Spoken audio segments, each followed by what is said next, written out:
Namaste and good evening to Dr. Indira Jai Prakash, resource person of this evening.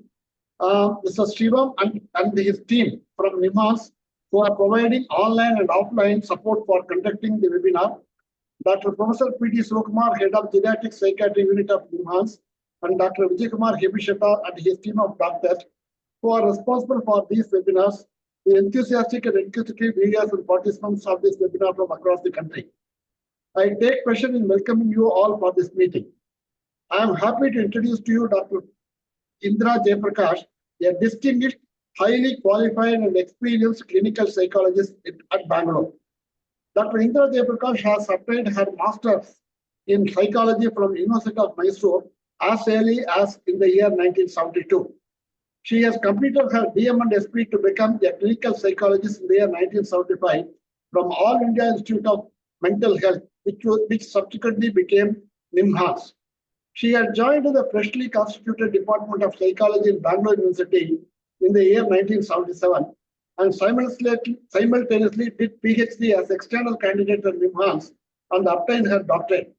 She was awarded with the Dr. Govindasamy Gold Medal for her doctorate thesis, Midlife Crisis, a psychosocial study of menopause.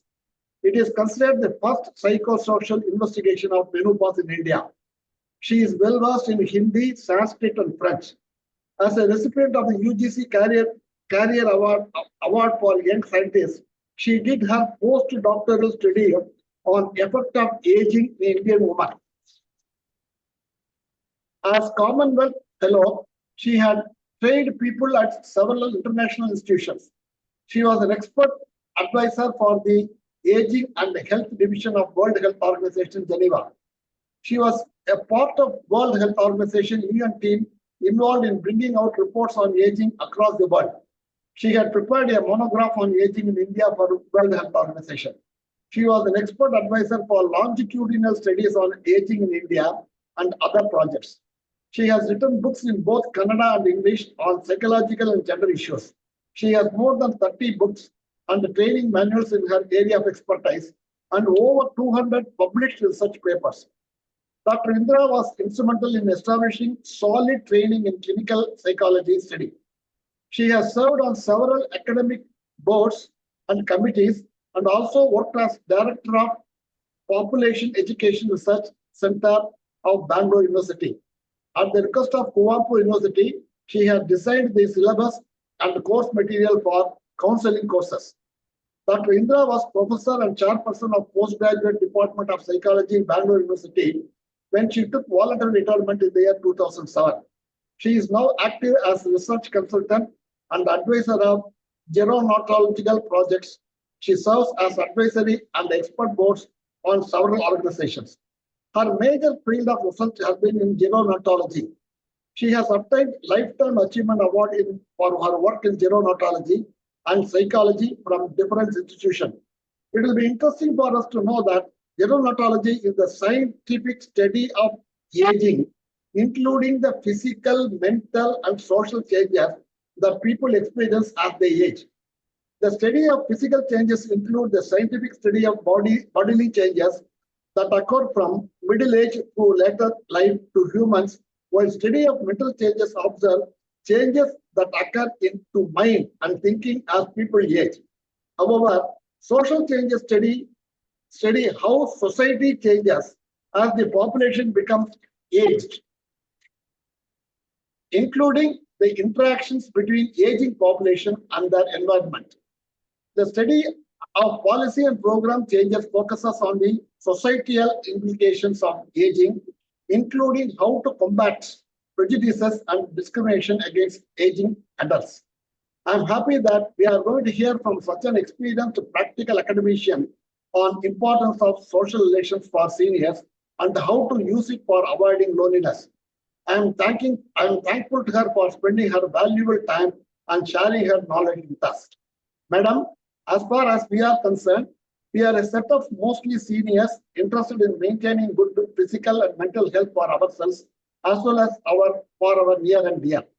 With that objective, we listen to experts like you and implement your suggestions.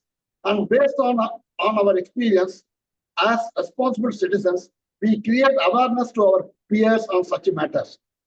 Coming to this meeting hygiene, I request all the listeners to mute their mic and listen to the resource person carefully. In case of any doubt, they can send a message through chat for speaker to respond to at the end of the presentation. If time permits, they can mute and raise their doubts at that time. Yes, Dr. Indira, madam. Now the floor is yours. Please go ahead with your presentation. Thank you. Thank you. Good evening to everybody. You just listened to a very generous description about me from Mr. Jampunathan. Let me just tell you that all this is past, ex-professor, ex-researcher, etc. Right now, honestly, I am also a senior citizen, like all of you, trying to negotiate the challenges of daily life as capably, as efficiently as possible. Nothing else, nothing more than that. Today, I am grateful to all of you for giving me this opportunity to share a few views with you. Of course, it's nothing new to you. You are all an enlightened audience. It may be like taking coal to the new castle, but still, I would love to share some of the ideas about what is considered as a problem nowadays. So my topic that I've chosen today is loneliness. Lonely and unhappy, the importance of relationships for older adults. It may sound very strange, paradoxical, that we talk of loneliness in a country of teeming millions. You know, we have overshot China, if not in anything else, at least in population. We are overpopulated country. Everywhere you look outside, whether a hotel or a street or a cinema theater or a shop, everywhere you see people, teeming millions. Then how come we talk of loneliness? This is the paradox of the modern society. Most of the studies, sociological studies and longitudinal studies in India, say that loneliness is going to be a huge problem for our seniors. You all know that demographic changes have taken place, and then there are more number of older people, and they're surviving into later adulthood, and the families are shrinking. So there is a warning alert that the social isolation and loneliness may become more rampant. In fact, some of the studies, like longitudinal aging study in India, which is one of the benchmarks we can say, which uh,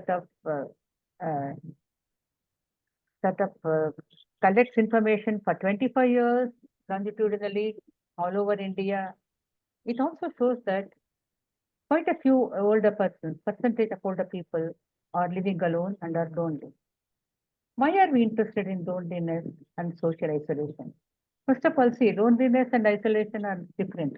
Social isolation refers to the objective criteria where you find that people have less number of social contacts, they interact less, and they have less roles, whereas loneliness is much more distressing. It is a subjective feeling where the person feels left out, marginalized, not heard, and not considered, significantly by others. So people say that loneliness is not just a bad feeling. The reason is, why are you worried about loneliness? Loneliness is not just a bad feeling, it is a public health concern. Many of the studies show that loneliness is related to several other factors that affect physical and mental health of people. The more lonely a person feels, greater is the chances of getting stress-related disorders, physical disorders.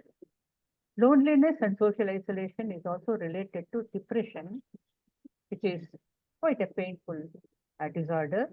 Loneliness is also related to lowered mortality, that increased mortality, and it's also related to a host of other psychological disorders like anxiety. And then loneliness also causes gradual cognitive decline, and then it is also a risk for dementia.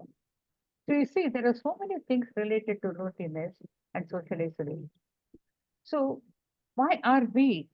Madam, can you just slightly increase your volume? Slightly increase your volume, madam. Volume is maximum. Just try. Okay. Try, madam. You're not able to hear properly? It will be better if there is a slight increase in volume. That's all. We are hearing you, no problem. Just try, madam, otherwise just go ahead. Okay, I'll just go. So I was talking about the reason why most of the medical and mental health professionals are worried about depression, worried about loneliness, because loneliness is associated with several things like lower life satisfaction, increased mortality, depression, cognitive decline, and depression. That is, people who are lonely and isolated are likely to develop these set of physical and mental problems.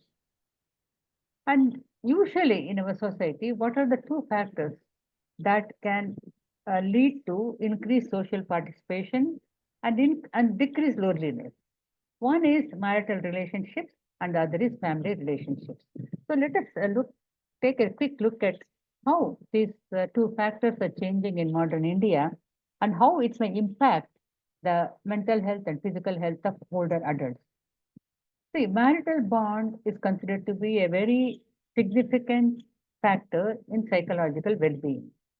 Many of the researchers show that, especially in Asian setting, marital bond is one of the important predictors of life satisfaction. What it shows is when you take different types of people, married people, unmarried people, divorced, separated, living separated, etc., remarried, etc., and you see all this, you find that the importance of marriage increases as people grow older. And when you take a large range of sample of older people and examine them, you find that in general, married older people are healthier. In general, married healthier people have higher life satisfaction.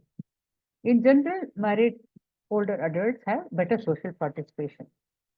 The reason why marriage and health are related, people have tried to examine. They say that staying married, that is marital status, improves health behavior. For example, they find that married older adults have less problems with regard to alcoholism, smoking, or drug, etc.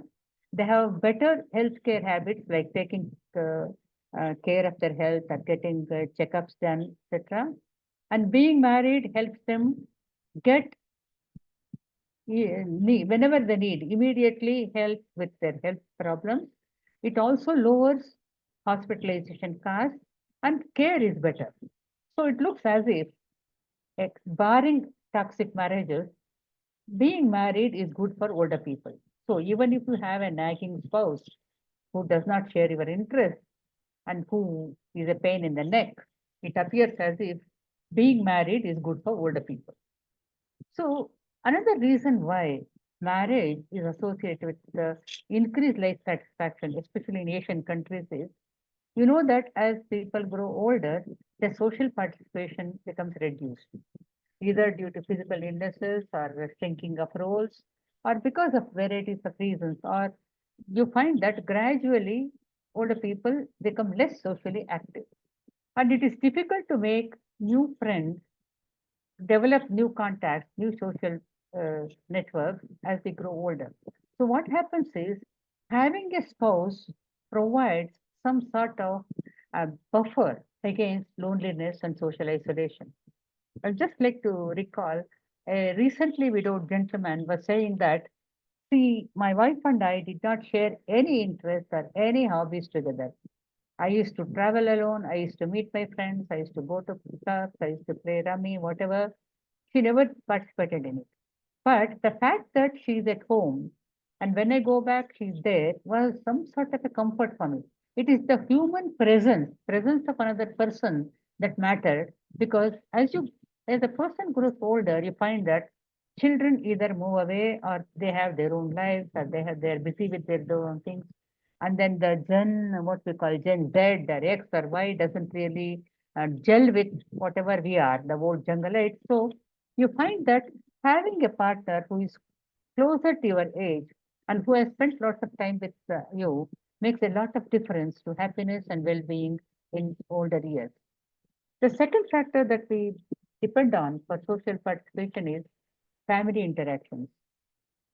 We used to believe that family is the natural habitat for people. That is, we assume that as we grow older, we will live in family, intergenerational families, and then children and grandchildren will be taking care of the older people. It is true to some extent in Indian context, because we find that most of the studies show that in India, probably because the older cohorts had large number of children, still we find older people living in multi-generational families. But the trend is gradually you find that there are more and more families where only couple live together, or couple with unmarried children together, and the joint structure is gradually getting frayed. And this causes concern because in general you find that people living in intergenerational families are healthier and happier. But one factor that is comforting in India is even till today, one person households is quite less. Much of the studies show that about 6 to 7% of the older persons live alone by themselves. But this statistics mask several things, like how many people join old age homes and how many people, old women especially, are dumped in Varanasi or Navadvip or something like that. You know, there are lots of things that are happening behind the scene that may go unnoticed in the statistics, which says that we don't have to worry, only about 6 to 7% of older people live alone. But in a country like India, what is 6 to 7% that you have to see? Already we are something like 12 to 15% of older people. And the latest statistics says that by 2030, 1 in 6 person that you meet will be a 60 plus, a senior citizen. So you will have to think of what lies behind all this comforting statistics, which says that compared to other countries, we are better off. Only 6 to 7% of the families have one person households with only one person. Now, most common pattern in India nowadays is spouse living together. This is the family sort of setup. Now, what happens is there are two things that affect this marital bond, spouses living together.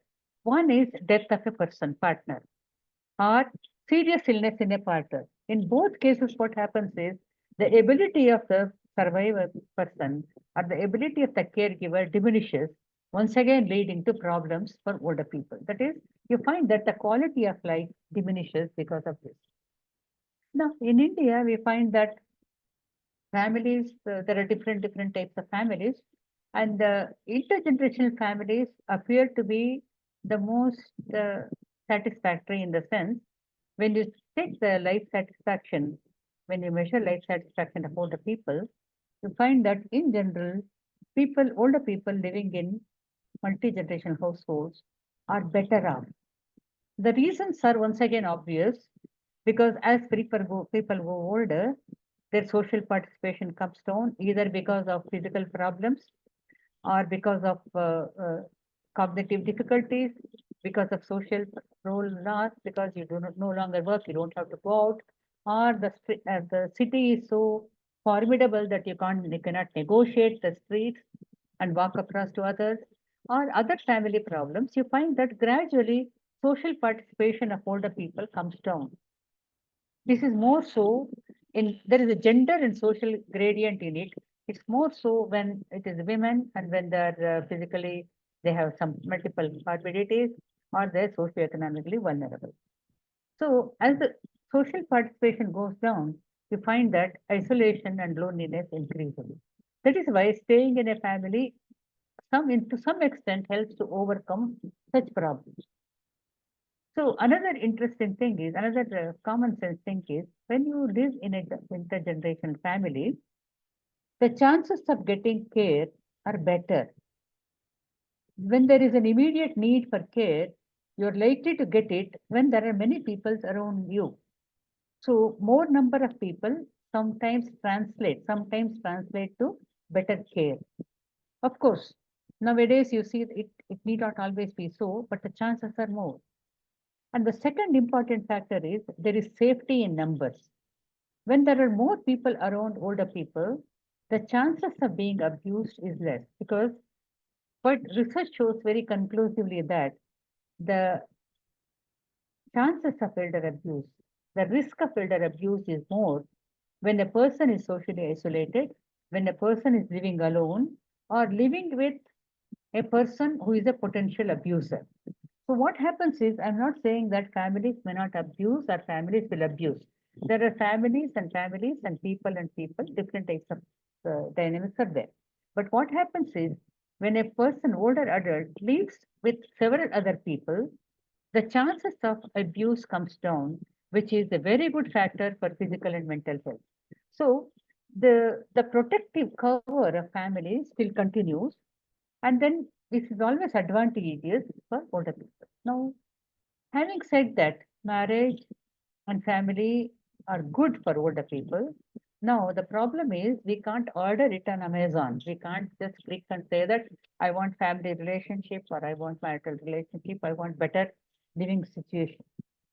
Let us just go through the type of changes that we are noticing around us, both in terms of marriage and family relationship, because these will uh, these will be the factors that will impact the quality of life of older people, not just mental illness or physical illness, the overall satisfaction people have with the morale they have, the jest with which they face their life in older years, and how they cope with older years are all influenced by these factors. See, now we find that marriage is changing, families are changing. For example, lots of migration is there. So children move away for work or education or whatever. And in urban areas, especially, even if people are in the same uh, city or same country, they prefer different living arrangements. And when it comes to marriage, nowadays, we do not really have the exact statistics, but we know that living together or what we call cohabitation is becoming more and more common. It is becoming acceptable, almost acceptable. And it's becoming a norm with younger people that you live together with a partner or whatever you call for some years without commitment. Now, that is fine. That is their individual choice, decision, and their life. But what are the impact on the family structure as a whole and older people's care? Because even today, in spite of all government efforts and policies, much of the care is provided by the family. And when I say family, it is often spouse, and in the absence of spouse, whichever the children who are living with the older people.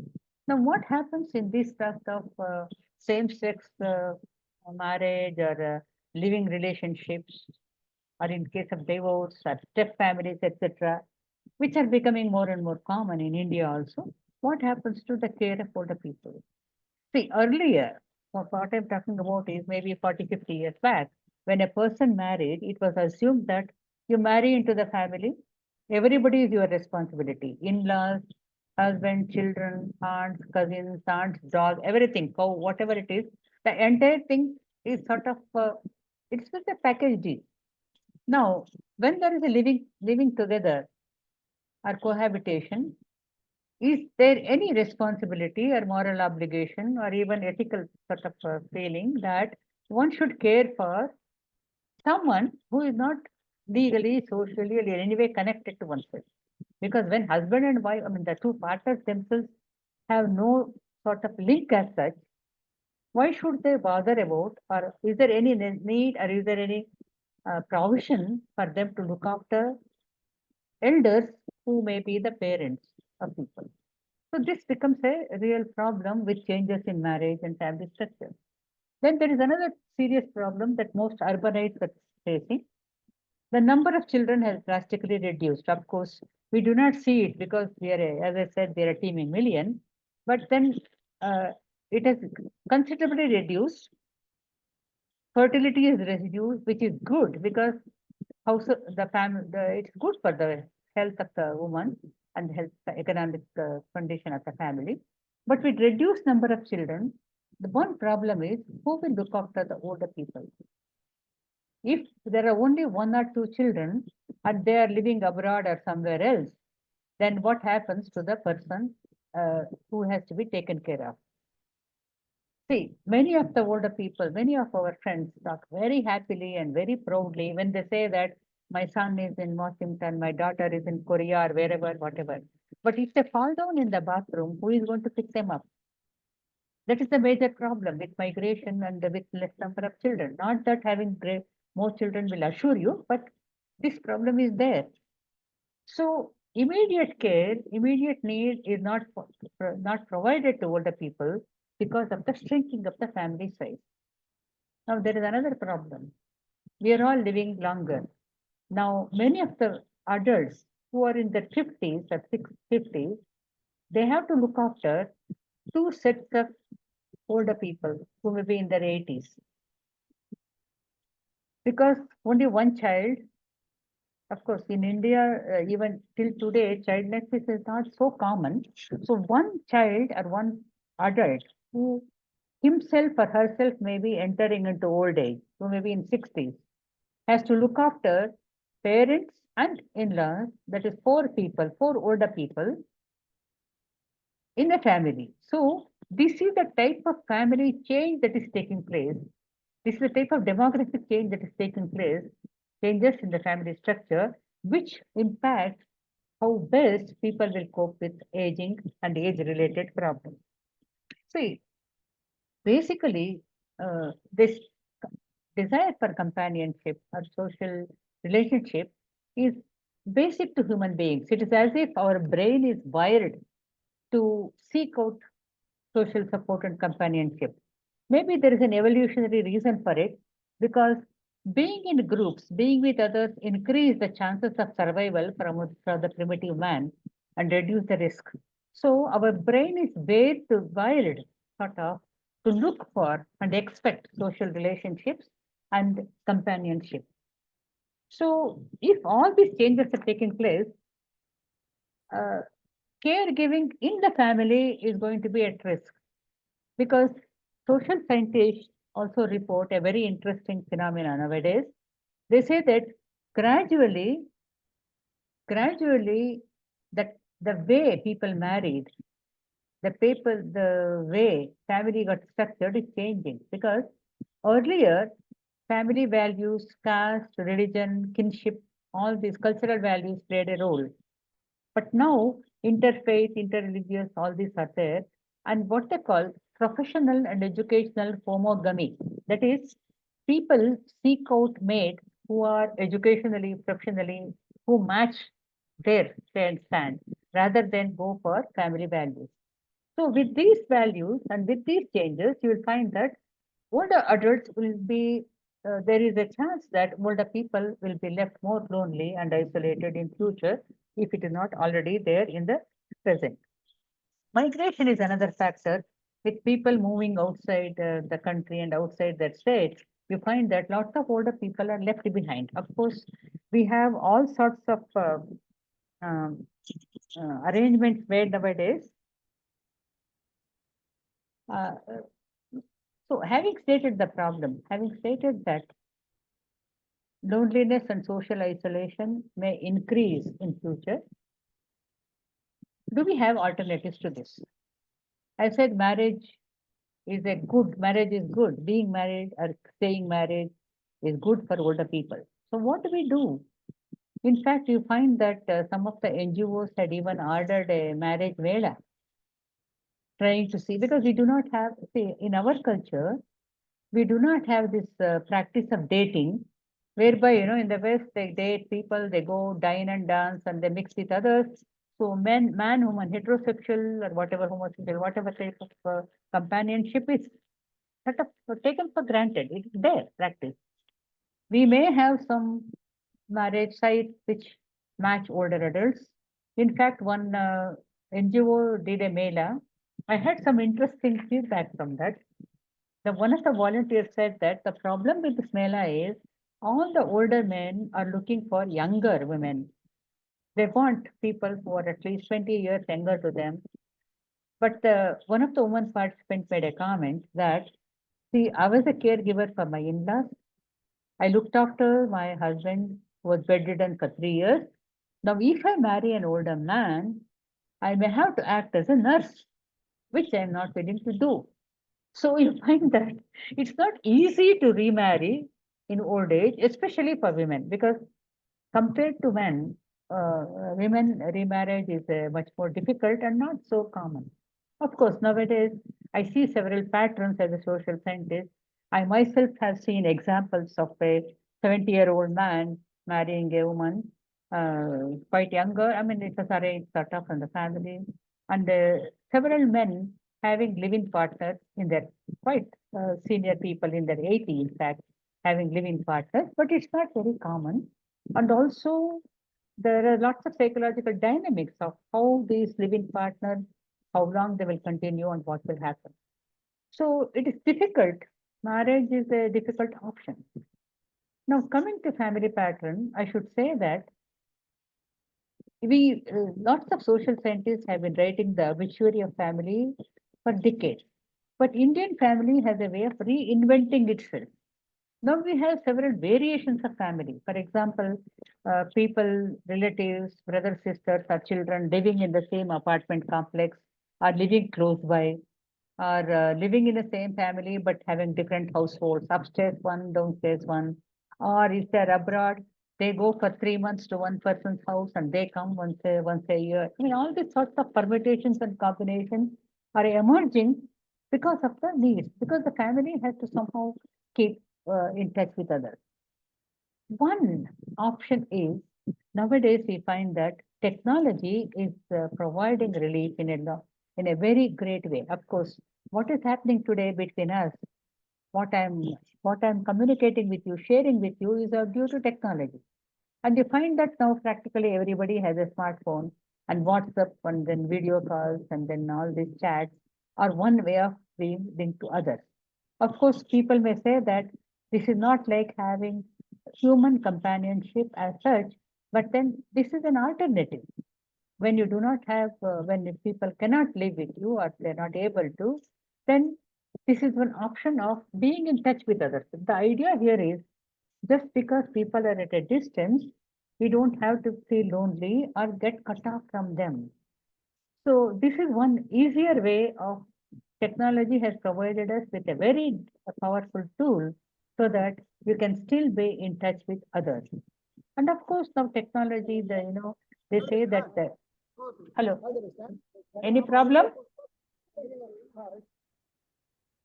No problem, ma. You can go ahead, ma. You can go ahead. Okay, because I thought there was okay. Yeah. I mean, So other ways. just 1 minute, ma. Vachikada sir. Any problem there? No, I am perfectly all right. Okay, ma. Go ahead, ma. Go ahead. Please go ahead. So we'll raise all the questions at the end of the session. Okay. I'll finish in another 4-5 minutes. Yeah, you take your time. Absolutely no problem. We have still lots of time. So there are several ways suggested by social scientists as to how to fight this loneliness and social isolation. First of all, they say that promote connective sort of environment. Make public places safe so that people can go out and interact. How many people in Bangalore would like to take a walk outside? I mean, forget about younger, no sane person would venture out in these narrow roads where double parking and no footpath or footpath are encroached or footpaths are dug up. There is lots of issues, safety issues. And then, so the first thing is there should be an built environment that promotes social participation. How many people would walk to a park if they're likely to be mugged by somebody? For example, everyone you meet, every doctor you see will say, walking is good for health. Recently, I met a 70-year-old man who said he just went out and two people accosted him. Luckily, he just had money to buy milk. They snatched that money for milk and the wedding ring he had and went. I mean, what I'm saying is, it's one thing to say, encourage older people and say that, okay, be active, be participant, go out, walk, do something, do errands, don't sit at home. But then have we created an environment that is safe enough and convenient enough, appropriate for older people to commute? So they say that the first step, this one pillar of reducing loneliness and social isolation is structure the environment, public environment, so that participation is made easier. And the second thing is say that you see, train the health sector, train the health worker, so that they identify people who are alone, who are isolated, and treat them as vulnerable people. Because as I said, living alone, social isolation, not having contact will increase chances of abuse and victimization. And nowadays, cyber crimes are also, there are lots of things that are happening. So one can even work out a strategy to see that, for example, how do we at a personal level build a social capital? So from earlier itself, we have to somehow build up a social network, not just family, because family may not always be there. The harsh reality is spouse may not be always there, children may not be always there, but a group of friends, people who are uh, who share some interest or some clubs. Nowadays, it's very interesting that we have laughter clubs, we have yoga clubs, etc. Even if it doesn't do great work, it is good to go there and do go there because you get some sort of human companionship, human presence, which is very important. For example, Dr. Anand Ambadi was asking how to identify loneliness. Unless the person talks about it, you may not know. But if the person is living alone, if the person appears dull, if the person appears worried, if the person is not interacting with others, coming up with, then you know that there is something wrong. There is something bothering the person. Of course, we cannot interfere with the family issues, but at a personal level, whatever you can do with the person. And I said, telephone is a very good tool nowadays. One thing that we can do is we should get, if you develop a network of friends so that in a week you will call up one person on a day, particular day. This is a safety measure also because you know that the person is still alive and that person knows that you are still alive and kicking. I mean, it becomes very important. You never know. You go for a bath and you fall down, and the person sitting in the Germany or Australia will not come and pick you up at that time. So, have a network of friends so that at least once a day, excuse me for a minute. Yeah.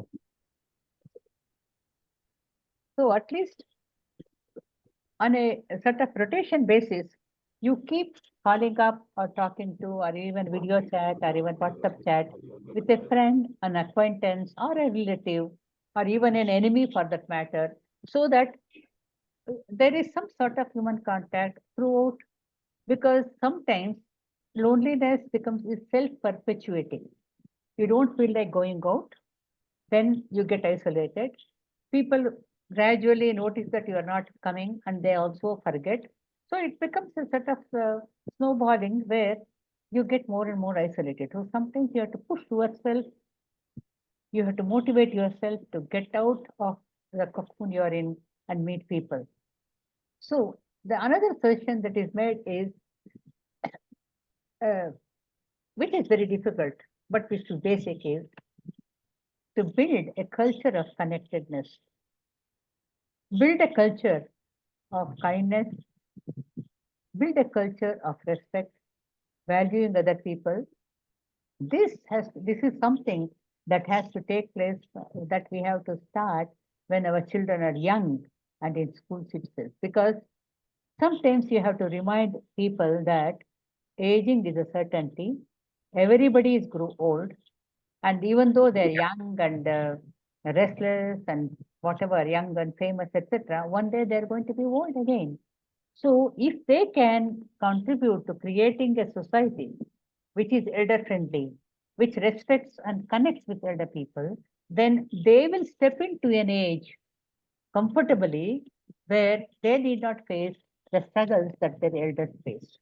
So we find that at a government level, at the policy level, lots of things have to change. But we cannot depend only on the government or the society to take care of us. Nowadays, I'm happy that initiatives like this, what we are having today, is a very good way of being connected with people.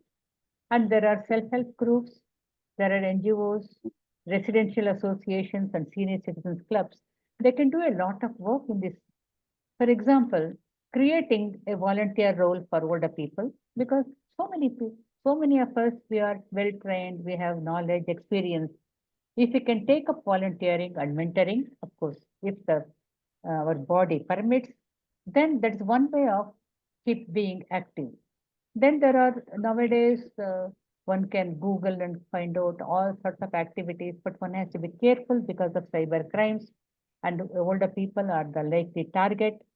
So, as Dr. Ambali was saying, Anand Ambali was saying, self-motivation is important, but the problem is when you are lonely and depressed, you do not have much self-motivation. That is why training of health workers, even the general physicians, is very important. When a person goes for a simple things like a blood test or sugar test or whatever, physical checkup, the doctor should take 2-3 minutes to find out how the person is feeling. His BP may be okay, sugar may be okay, thyroid may be okay, but then how is the person feeling? And see for signs of depression and loneliness. And it's also imperative for family members who are living with others, because sometimes families grumble that we have given everything, a room, a separate TV, a separate bathroom, everything, till the person complains. Then you see, what is the problem? Is there some depression? Or is there early signs of dementia? Because you know that whether it is dementia or depression, if you can recognize it early enough, you can do something about it. Depression is eminently treatable. Dementia may not be. Depending if the dementia cause is there is a definite cause, then of course you can reverse it. But Alzheimer and all that you may not be able to reverse. But you can always delay the process or reduce the severity of this so that the person can have a good quality of life. Because ultimately, see what we want in as we grow older is some semblance of normality and some sort of dignity associated with our lives. And then once again, I always feel that it is largely our responsibility, because in all my lectures, we say that growing old is our responsibility. We have to take responsibility for our aging. It is true. If children are good, if children are available, family is available, wonderful. God has blessed you.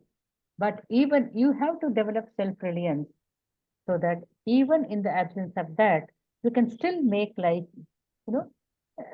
tolerable and livable. See, the Japanese have this beautiful concept of ikigai. What is man? The ikigai spirit. They say that get up every morning with the spirit that there is something that I have to do, even if it is shouting at the neighbor who has let the dog into your compound, doesn't matter. But there should be something for you to get up in the morning and say that, okay, I have to water my plant or I have to do something. I have to. So this spirit we have to develop so that you look forward to doing something in the day, whatever, however trivial it may appear to the other. It may be even waving at a child going to the school, doesn't matter what it is. So the ikigai spirit is to find some sort of meaning in life, to get up and do something, and to create some sort of value in your life, even if it is growing a small plant in your balcony. I mean, all these I know sounds nice, are difficult to follow, but as you said, ultimately, we are responsible for our lives. And when we are 70 or 60, we cannot blame our parents or our life or government or God for anything. So, with this message, I say that let us cultivate at least within our families and within our friend circle, within our volunteer groups, a culture of connectivity, a culture of caring, so that nobody is left behind and nobody feels lonely or depressed. And all those doctor friends here, please make sure that you identify quickly any sign of dementia, cognitive problems, or depression in your people you meet with it. And we can also do the same with the friends and family members. Thank you very much for this listening. Good evening. All the best to all of you. Thank you, doctor. That was a wonderful lecture on, how to avoid loneliness. And in fact, the later part of your lecture was more on how to avoid it and how to take charge of one's life.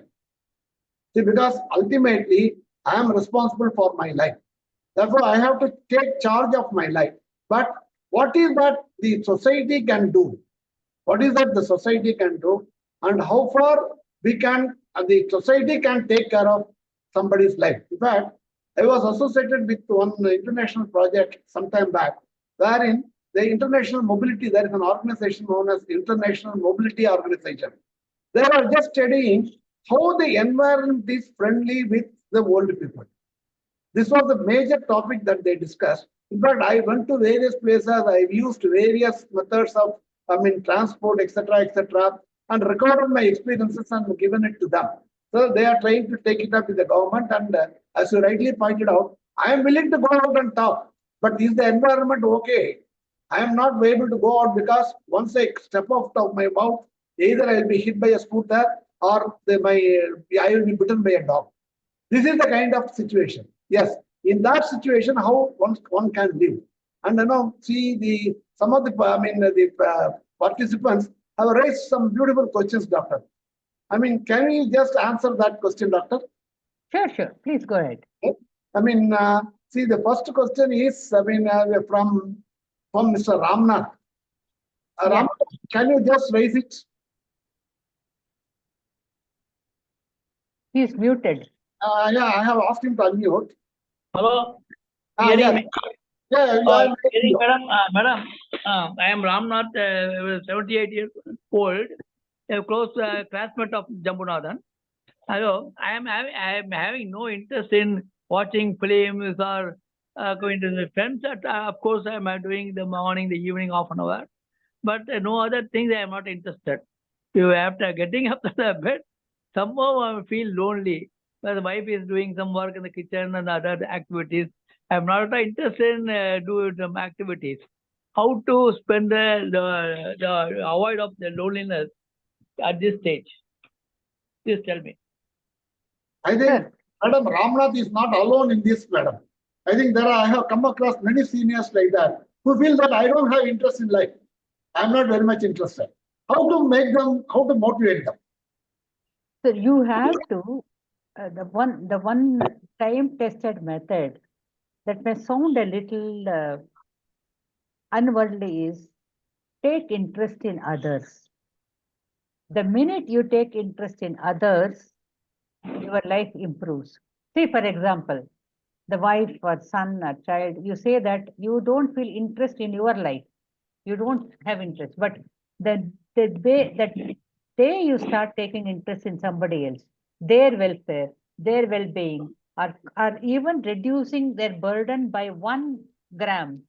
When you start thinking like this, I think life will become interesting to you. This is not my statement, but this is what most people say, that one way of finding interest in old age. That's what I was saying, the Ikigai spirit. I have something to do. You have to have develop, you have to put something to say that tomorrow morning I should do this. It may be, for example, picking out a photo of long forgotten friend from an album, or contacting a person you have never contacted in the last 30 years. You have to push yourself to something that is not routine to create interest in your life. See, you have to open the doors to let light come in. As long as you say that I'm not interested, I don't want to do, you have closed the door and the light won't come in.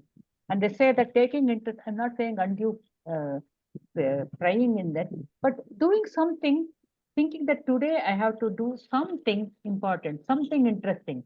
Maybe there is an old friend living alone, I will call that person. Maybe there is a friend somewhere else. I found an old photo which I will mail him. Or I found some college photograph that I will share in WhatsApp. You have to see, unless you take a step outside, the inner loneliness will not go. So this is what I meant by Ikigai spirit. Find something, or you think that, okay, my servant, the boy who comes to help me seems to have a problem. Let me find out what either something that I can do for his education. So taking interest in somebody other than oneself is one way of making life better. Even watering a plant will also help. Yeah. Plant is also a life. See, it's so beautiful. Morning and I have to plant I have to put water to my plants. See, even the plant can be inside your house. You may not have a garden. You can just water your plant inside your house. Hello. Sorry for interruption. Hello, madam. I was working at the even service. I was a hard worker. From 8:45 to 6 o'clock was working in the bank and also.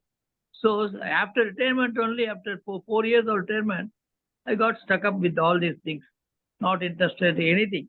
Yeah, yeah. So that is the So thing, this, feeling. this is very common, sir. This is very common. See, our generation grew up with that, this lifestyle that, work, work, work, and then with work, you focus so much on work. It's very common among men also. They do not have time or energy for building up social contact. But it's not Right. too late now. What I'm saying is, you have a smartphone, you have a WhatsApp. Get into a group. Maybe you can find out whether your bank, the people who worked in the bank with you are still there. Get in touch with them. So, we have to take the first step. That I am doing once in fortnight. I have some meeting, online meeting. Okay, That time Ramnath. is- Yeah, Okay. good. Given, sir, Okay. Bachegada sir has got something to say. Please go ahead, sir. Yes, sir. Good afternoon, everybody. Madam has expressed in a very befitting manner. So, without any slides, also I was worried whether it is attractable or not. But still, she could able to communicate what she is intended. Extremely good. Ramnathan told, so we have to involve ourselves, like you gardening, and help in the kitchen for removing the waste and other things. Give the waste to the BBMP, and see that grandchildren are taken to the nearby places for play, or to the school, or to the auto, or to the vehicle, and involve in a way. We have created a SSLC group people. I created recently, about 2-3 months back. Now people are asking where shall we meet? I said that Yalanka, all right, or Majestic, all right. Somebody suggested Vijaypura, we will meet. Our schooling, our high school was in near Shidlaghatta. We called Melur. So like that, 7-8 people I could able to first started with only 4 people. Now we got about 7-8 people to be in contact. So like that, and of course, you might have worked hard too much and you feel relaxing or you want to be alone, but it may lead to loneliness and dementia and whatnot. So he has to help, at least in the house, even his wife helping in kitchen to the extent possible, and get some local shopping, maybe vegetables or groceries or whatever it is, like that, and involve, of course, nearby association, any senior citizen association. Get someone, forcibly go with some walk. Find a person who can take to you to the walk. We have to involve forcibly sometime. Then I think his problem may start improving. Because of hard work and dedicated, thank God he has not become mad. We have seen, I have seen, no, I have seen myself. I have seen one of our milk distribution officer. He was continuously, entire service was a MDO, milk distribution officer. After retirement, he came from Kormangla. I think I might have told also. So he came in midnight by walk from Kormangla to Bangalore Dairy and asking whether that vehicle has gone, this vehicle has gone. He's inquiring in the security. Fortunately, I was in the special duty on going midnight at 2 o'clock and go along with the vehicle, check the vehicle until the last point. He reached in particular vehicle. So surprise checking. Then I went at 2 o'clock and I was told that Chandrasekhar Bekal sir is here. Then I was shocked. Then I took him into my jeep and taken to his residence and left. So once it happened like this. Secondly, once he has gone to Bangalore, is their native place, without informing anybody. So Bangalore, he is not reached a house properly at the right time. So everybody was annoyed. Worried. So like that. So the continuously working too hard. He might have worked in bank too much. Now he feeling relaxing, or too much of relaxing also dangerous. He has to have One some thing I would work. like to add here, let me add one thing here. Yeah. Being alone or wanting to be alone is not wrong. There is nothing wrong in wanting to be like, sometimes you have worked in place with too many people. You feel that I have had enough of people and I would like to be alone. There is nothing wrong in wanting to be alone or wanting to live alone. But what I'm talking about is the distressing feeling that loneliness is dangerous. Okay, not being alone. And the second thing is, I I have wanted to. I have one point. I'm Ramchandran. I have one point. You have not mentioned about anything about old age homes. Living Yeah. in many of my friends have opted, all children are abroad, but they're very happy. And now wonderful new homes are coming up. It's becoming a Yeah. business. Actually, no. Actually, retirement home is a very good option. Retirement homes. Actually, I live in a retirement community. Oh, wow. For That's very example, nice. and I'm very happy. I chose it because I have a house in Padmanabhanagar, but I live in Suvidha Retirement Community because you have lots of people of your age and your background.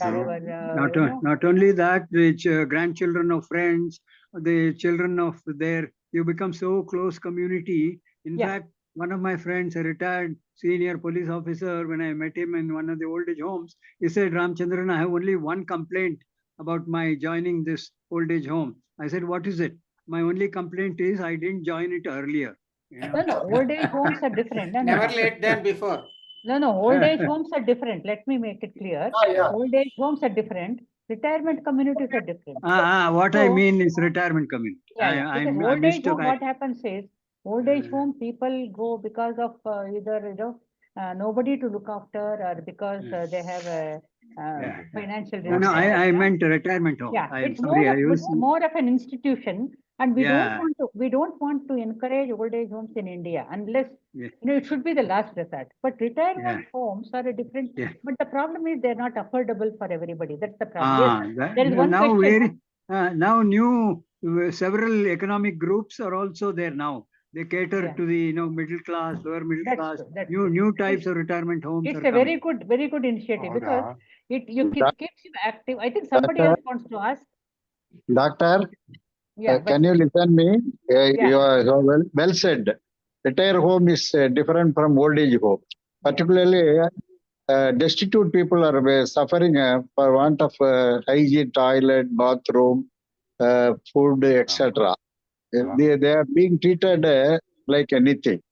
Retired home is well-off people are residing It's a community. comfortably. It's a community. Comfortably in separate room, TV, newspaper, playing area, walking area, all medical facilities, all are available. Whereas old age home are not so much of that's why we are pressing the government to construct a home for senior citizen as per Act 2007 in district headquarters. But nobody is hearing. The administration, district administration has to take to the social justice and empowerment department and union, and state government by its social development department, social development department. This is not for the past several years not coming into active construction or implementation of the act. Thank you, Doctor. Thank you. Yes, sir. See, this is, the one more problem is that, the inequality, income inequality. See, this, so long as there is going to be income inequality and the ability to spend, then this problem is going to remain, and government's role is very important, sir, as sir was pointing out. Its role is very important in alleviating the sufferings of people, especially the people belonging to the, the underprivileged people who are not able to pay for their living in a retirement community. I had a PPT. But what happened was last time I had another meeting last week. Somehow there was a problem with the PPT. That's why I thought I would speak to you like ordinary this thing, then show the PPT. No, that doesn't matter, sir. But see, but you have been very fluent in expressing it, and there was absolutely no difficulty at all for us also to understand. Dr. Anand, Dr. Anand, would you like to share anything? Is he still there, or has he left? See, Dr. Anand is a geriatrician. I know him. Yeah, I know him for a long time. for a long time. Yeah. Anand is there. Doctor, would you like to add anything? You can unmute yourself. Yeah, please unmute yourself. I'm very happy to listen to Madam after a long time. That's very kind of you, Madam. That's we discussed in depth about the loneliness, and I I come across all these things in my patients, what all madam said line to line. And many of my patients have expressed the same things. And some people say loneliness is better than that keeps us peace of mind than having quarrel and like with everybody in the family. So better so sometimes loneliness helps as a treatment also. No, no, So madam, Anand, 1 minute, Anand. yes, See, madam. living alone and loneliness are not the same. Yeah, You I said understand. and quarreling and understand it. all that. Anyhow, by the way, how are you? How are you? How is your work going I'm on? fine. I'm doing Oh, fine, madam. Thank you for your blessings. Yes, okay. madam. Thank you so much. Yes, madam. Thank you, madam. That was a very informative talk. in fact, I tell you, doctor, see the number of scriptures talk about a person being alone and doing meditation. When you are doing a meditation, of course, group meditations are also there, group meditation therapies are there, but individually also one can do meditation. So meditation offers lots of relief to people. Therefore, being alone and loneliness, they are not different. They are totally different. I agree with madam on that. And you know it better. Thank you, doctor. Thank you, doctor. Thank you. I just wanted to know Even whether online courses like Build yoga classes where they suggest box breathing and meditation, so they can individually practice it and see that those time can be engaged by box breathing or meditation. That way also it can be engaged when a person is alone. So he can be in the mobile also. He can have his communicated and have the experience of yoga and other things. Alone people is a good practice. Dr. Mahesh is there as he left because Dr. Mahesh is one more senior, geriatric physician, geriatric doctor. See, he is also, specializing in this field only. Therefore, one thing I have found is that people who are having had strict routine, a day-to-day routine of at least 6 to 7 hours a day, lots of work for that 6 to 7 hours a day, they don't feel loneliness at all. But this is one more experience that I have come across. I don't know whether Indira madam will agree with me. No, no. See, human mind is finds its own way of coping with things. Only thing we should allow it. We should give it a chance. That's all. I think. It's already 5.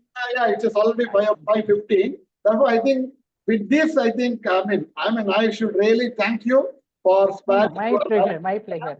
and talking to, although you said that we are all belonging to the same age, but qualification wise, you are far off from us, far away from us. And you are, hats off to you for spending your time with us. And as usual, see, what we do is we only pray for you. We pray God to shower on you and your family all that are the best in life. That is the only Thank you very much. Thank you very much. Thank you. only return gift or return. Thank you, madam. Thank you, madam. Thank you very much. Thank you, and we hope to see you sometime after on this on some other different topic because you seem to be having lots of information. Thank you. Thank you. Thank you. Thank you. Shivam. Thanks, everyone. Thank you, madam. Thank you. Thank you.